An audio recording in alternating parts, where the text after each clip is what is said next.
Hey, this is Steve from BJJ Mental Models. I've got an exciting freebie here for you that I think you're going to want to cash in.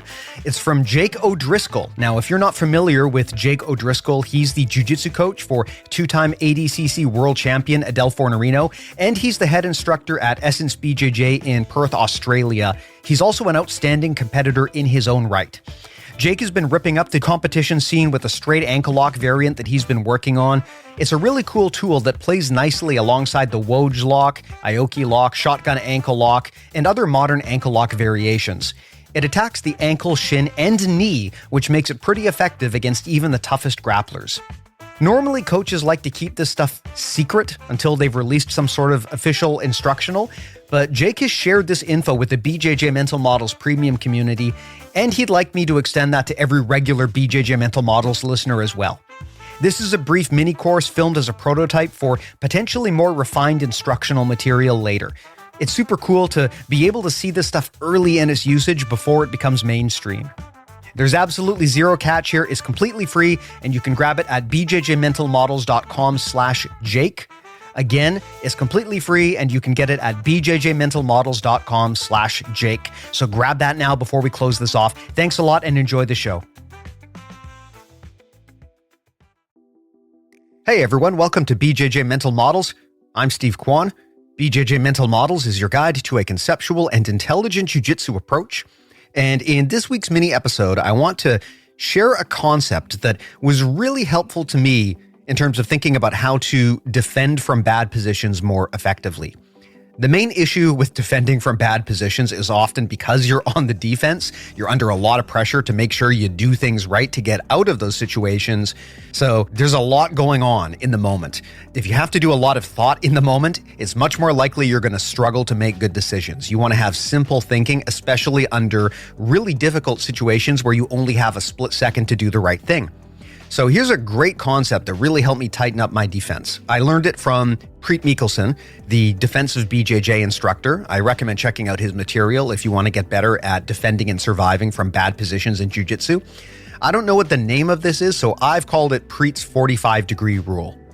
Basically what Priit says is, whenever your legs have been neutralized, ensure your body is at a 45-degree angle relative to the floor.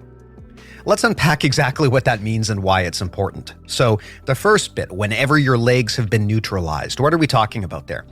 Really what we're talking about is when someone passes your guard. That's when your legs have been more or less neutralized. I don't know if that's exactly a complete definition because your legs are never really completely neutralized. Even if you're being held down in side control, you can probably still move your legs a bit. But his point is that when you're playing from guard, you're using your arms and legs in tandem to fight. And when someone passes your guard, it's going to be hard to do that now because your body's been cut in half. So that's what we mean when we say whenever your legs have been neutralized. Basically, we're talking about a guard pass. The second part of this is when that happens, ensure your body is at a 45-degree angle relative to the floor. Now, we need to unpack why that is here. When we say 45 degrees, what we really mean is you've got one shoulder on the mat and one shoulder lifted, but you have not lifted that shoulder up so high that you're completely on your side at a 90-degree angle. You don't want to do that. Instead, you stay relative to the floor at a 45-degree angle, a diagonal. Why does this matter? Well, it matters because you're specifically trying to avoid two negative situations when you get your guard passed. One of them is you've got both of your shoulders pinned to the mat.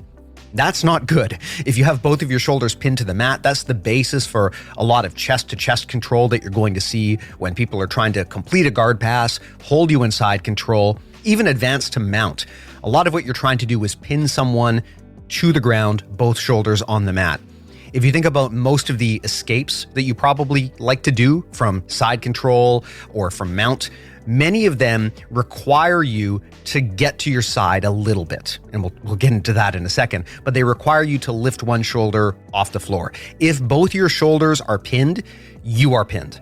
And from there, it's going to be really hard to turn towards your opponent or turn away if you choose to do that. You don't have those options. So getting pinned shoulders to the mat is usually not a good thing, which is why we want to lift one up.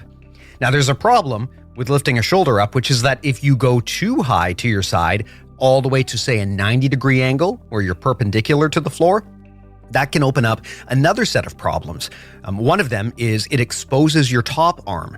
So you may have had this happen to you where you're in bottom side control, you try to turn towards the person, but you turn too much and you go onto your side at a 90-degree angle.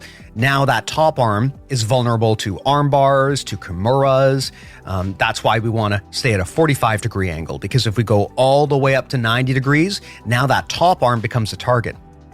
Also, when you go to a 90-degree angle, it's harder to protect the space under your head. Of course, when you are in a negative position like bottom side control or bottom mount, you don't want your opponent to be able to cross-face you. You can prevent this if you're 45 degrees to the floor, meaning you've got one shoulder on the mat, one shoulder a bit lifted. You can close off that space under your head to prevent the crossface. However, if you go all the way to a 90-degree angle, it gets a little bit harder to do that, and you can become more vulnerable to the crossface. So there are some reasons why going all the way up to 90 degrees is not great from a negative position. Now, again, we're talking about doing this after someone has passed your guard, right? That's what we mean when we say whenever your legs have been neutralized, ensure your body is at 45 degrees relative to the floor. If you are playing guard, this is less important. Now, there are a lot of situations when you're playing guard where you don't want to have your shoulders pinned on the mat, but there are times from guard when it's workable. There are many guards in the gi. If you have good sleeve controls, you can lie down and go supine and put your shoulders onto the mat. There are no gi guards you can play where you do the same thing. They may not be the most awesome guards for you, but they are options. So it's not as critical when you are playing guard, but when someone has passed your guard, that's when you need to start thinking about Priit's 45-degree rule and lift up one of those shoulders at a 45-degree angle. If you think about the different angles that you can be at relative to the floor from a bad position, having both of your shoulders pinned and looking up at the ceiling, that's not good. And the reverse of that, being face down on the mats, is also not good. Being completely on your side, for the reasons I brought up earlier, is not good either. So those are the 4 angles that you want to avoid: completely up, completely down, completely left, completely right. That leaves you with 4 different angles at diagonals at 45 degrees that you can use. So when you are defending from bad positions, you want to try to keep your body at that angle relative to the floor until you get out and to a better position like guard or standing. And then from there, of course, this doesn't apply. So this is an example of a really simple rule that doesn't require you to think about a lot of techniques, and it's so simple that you can make decisions based on this rule in the moment. When someone passes your guard, you don't have to search through your brain Rolodex to try to figure out what technique to do. You can just think of Priit's 45-degree rule and get one shoulder a little bit, but not too much, off the mat.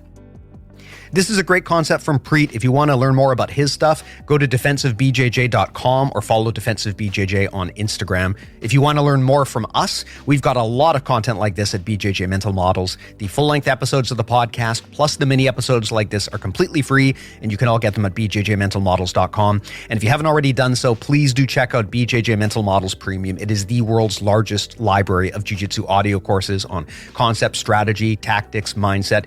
This kind of stuff can really help your game. So if this short mini episode gave value to you, you'll probably like BJJ Mental Models Premium. All of that's at bjjmentalmodels.com. Thanks again. I hope you got value out of this, and I'll talk to you in the next episode.